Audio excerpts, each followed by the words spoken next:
Olá, estamos ao vivo na New Trade TV, direto da BAD 2013 Fortaleza, no estúdio da EBC Editora, no Centro de Eventos do Ceará. E vamos conversar agora com Alessandro De Simone, advogado e sócio da De Simone Blancos e também advogado da Associação Brasileira de Atacadistas e Distribuidores. Alessandro De Simone vai nos contar um pouco sobre o que é a Lei do Motorista Profissional 12.619, 2012, e de que maneira ela impacta no setor atacadista distribuidor e na cadeia de abastecimento. Alessandro, boa noite, é um prazer recebê-lo aqui.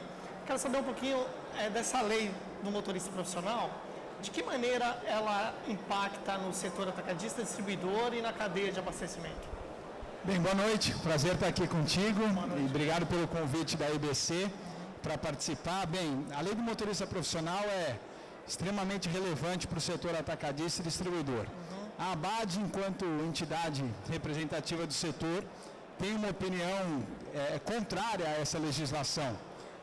Primeiro motivo, porque a lei foi aprovada de uma maneira extremamente abrupta, sem a participação dos diversos mecanismos da sociedade, né, e as várias players da cadeia, como ao setor de atacado e distribuidor. Então, uma lei costurada entre uma entidade específica e o governo federal, portanto, os demais se sentiram prejudicados. Tanto é que diversas manifestações de motoristas, manifestações de entidades representativas das empresas de transporte, logística, de atacado, indústria, e a sociedade como um todo se mobilizou contrária a essa legislação. Né? Então, é notório que ela precisa, de fato, de um debate maior. O segundo grande motivador é que ela trouxe um aumento de custo para todos que se utilizam do transporte, né? Sem que isso pudesse permitir que as empresas e a sociedade tivessem um tempo razoável e um prazo para se adaptar a esse novo aumento. A gente sabe o exemplo clássico do setor de agronegócio no Brasil, que é um setor extremamente importante, porque o Brasil exporta commodity.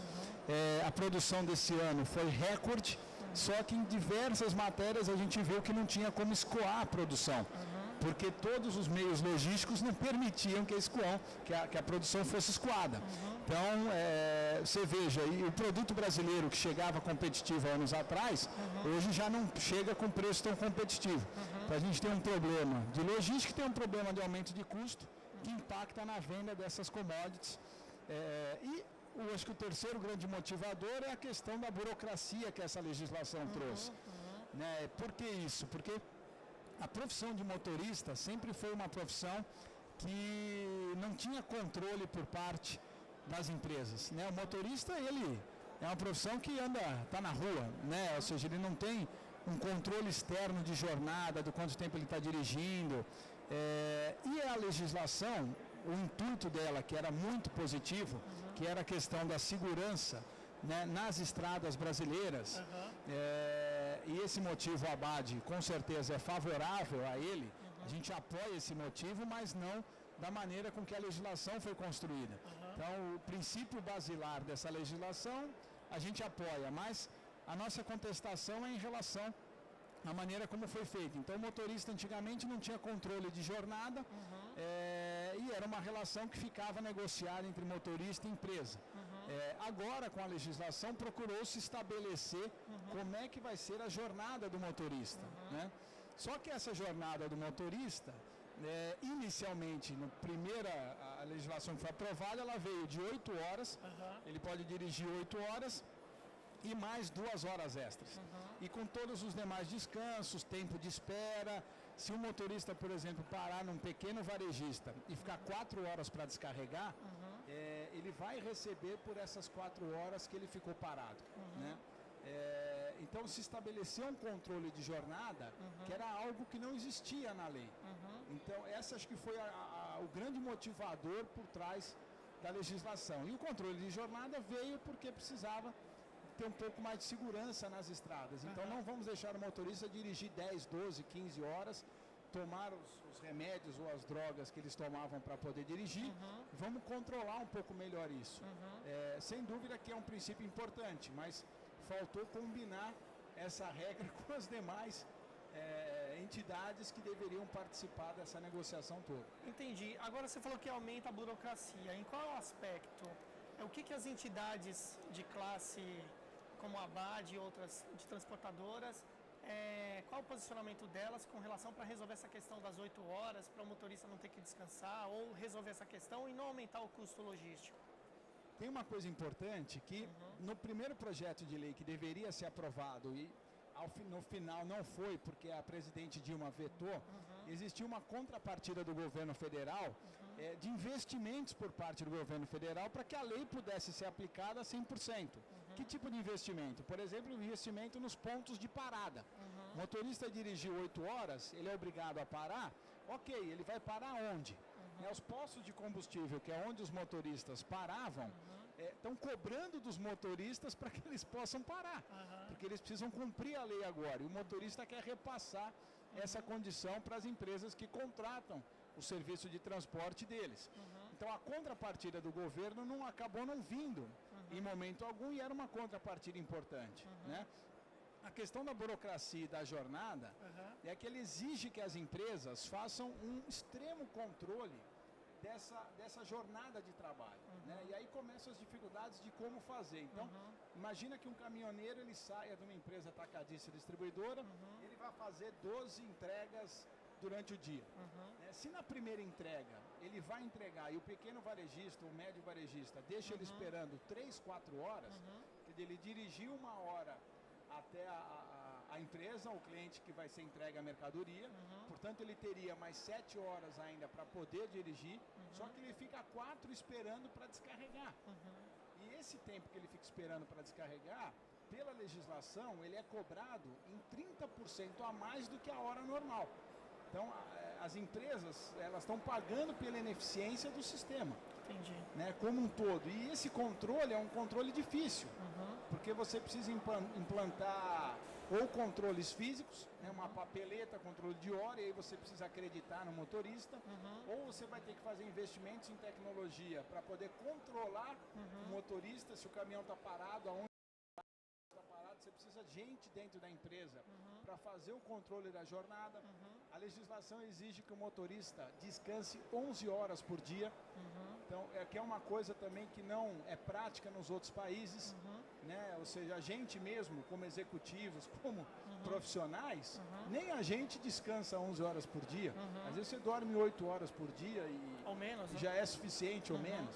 Né? Então, óbvio, tem que se ter cuidado com a segurança, mas de uma maneira que na prática ainda a atividade seja benéfica para a cadeia como um todo e permita que quem tome esse serviço também continue se aproveitando dele e tomando esse serviço. E o que as empresas estão fazendo com relação a essa lei, Alessandro? Bom, o que eu brinco, né, e digo a respeito disso é que a primeira coisa que resta para a gente fazer, e a primeira coisa que tem que ser feita, é o famoso jus esperneandi, o nosso direito de espernear. Então, acho que é isso que a gente tem que fazer e o que foi feito. A ABAD, ela inicialmente discutiu o assunto dentro da entidade, discutiu no Comitê Agenda Política. Depois disso, a gente provocou alguns deputados federais da nossa bancada e formou-se no Congresso, não só pela voz da ABAD, mas pela voz de tantas outras entidades, uma comissão especial para trabalhar uma nova alteração a essa legislação, tentando conciliar os interesses do Ministério Público, do Governo Federal e o interesse de outras entidades. E isso foi a primeira grande iniciativa. Esse trabalho dessa comissão especial terminou no mês passado e essa comissão especial propôs um projeto de lei. Então, a autoria do projeto de lei é desta comissão especial da Câmara dos Deputados. E esse projeto de lei, se eu não estou enganado, 5947, o número dele de 2013, agora inicia-se o seu trâmite normal nas comissões e a gente espera que ele de fato seja aprovado. Ainda não é o projeto dos sonhos, mas ele traz algumas flexibilizações a essa legislação.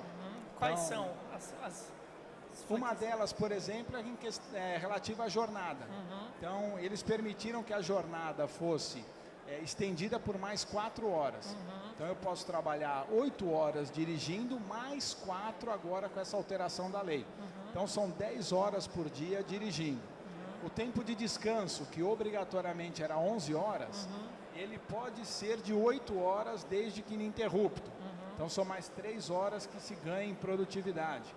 Outra coisa muito importante é que todo mundo, todas as empresas remuneravam os motoristas comissionando, ou por produtividade, ou por tempo de viagem. E na legislação original isso foi proibido. Agora, com essa alteração, isso volta. Então eu posso comissionar, eu posso aumentar a remuneração se ele fizer uma viagem no menor tempo. Isso não significa pôr em risco a vida, porque eu posso comprar um carro que vá a 300 km por hora, mas eu tenho que respeitar a velocidade máxima da estrada onde eu estou trafegando. Então não é porque o carro vai a 300 que eu vou dirigir a 300, vou dirigir a 120, a 80. E a mesma coisa com o motorista. Né? Então, com certeza, com esse tempo maior de direção e um pouco menor de descanso, isso deve melhorar a questão da produtividade. Eu diria que esses são os 2, 3 maiores avanços aí da legislação. Ou seja, na opinião de vocês, de todas as associações de classe, essa lei ela pune as empresas e os empresários e dificulta a logística de transporte no país, seria isso? Com certeza. É uma legislação que ela nasce cheia de resistências. Nem os próprios motoristas aceitaram essa legislação, tanto é que fizeram as paralisações, e agora ela merece de fato reforma. E a gente espera que pelo menos essa reforma, discutida nesses últimos 2, 3 meses, ela flexibilize um pouco essa legislação, né, e amenize os efeitos negativos dela. Né, porque de fato as empresas estão apanhando, sofrendo para poder cumprir a lei atualmente na íntegra. E quais são os próximos passos dessas novidades que você falou? Essa discussão, daí seria um adendo, uma alteração no projeto de lei, isso aí entraria em vigor quando? Então, agora o prazo é o trâmite do legislativo. Né? Como o projeto de lei foi proposto na Câmara dos Deputados, ele tem que passar pelas comissões na Câmara dos Deputados e ser votado lá. De lá ele vai para o Senado, obrigatoriamente. Aí o Senado, se não fizer nenhuma alteração, vota o projeto no Senado. Se houver alguma alteração dos senadores, ele tem que retornar para a Câmara para aquela aprovação. Mas eu diria que, se houver vontade política e tem uma questão de urgência em aprovar essa modificação, me parece que até o final do ano é capaz que o projeto consiga caminhar e a gente virar o ano que vem com uma legislação um pouquinho mais flexível. Não é a perfeita, mas dentro do possível, eu acho que ela ameniza alguns efeitos do que a gente está vendo hoje. E tem um outro ponto importante, que o Ministério Público de vários estados, ele tem apertado as empresas atacadistas e distribuidores, obrigando elas a fazerem o famoso TAC, que é o termo de acordo de conduta. Por quê? Porque a empresa atacadista e distribuidora não consegue cumprir a legislação na íntegra por todas essas dificuldades que eu falei. Então o Ministério Público tem agido, óbvio, no papel dele para exigir o cumprimento da legislação, mas exigindo que a empresa se adeque no menor prazo possível. Né? Então o setor de atacado e distribuição está pressionado, porque o Ministério Público nos estados tem pressionado a esses acordos para que possa se cumprir a legislação. Então nós temos o máximo interesse que esse projeto de lei seja aprovado rapidamente. Agora esse cerco, essa pressão que você falou do TAC, é só das empresas do setor atacado e distribuidor ou relativo também às transportadoras, às empresas de logística, de operadores logísticos também? Não, com certeza as demais empresas. Eu diria as indústrias, os atacadistas, distribuidores, varejistas, todos na cadeia estão pressionados por essa legislação. Cada um tentando negociar com o seu tomador de serviço ou com o seu funcionário as melhores condições, mas as indústrias que contratam empresas transportadoras sofreram no ano passado 30% de aumento de custo. Ou os transportadores tentaram repassar esse custo. Muitos clientes não aceitaram. E ficou uma disputa, tanto é que o movimento ou o faturamento de empresas transportadoras de logística ano passado não foi tão significativo ou bom quanto nos anos anteriores. Além da questão do aspecto da economia, o outro grande motivador foi, de fato, a questão da lei do motorista, que afetou as empresas do segmento de transporte. Então, nossa expectativa é que até o final do ano a gente possa aprovar esse projeto de lei do jeito que ele está, né, e que a gente consiga flexibilizar um pouco os efeitos da legislação do motorista. Tá, joia, Alessandro. Quero agradecer a sua presença aqui.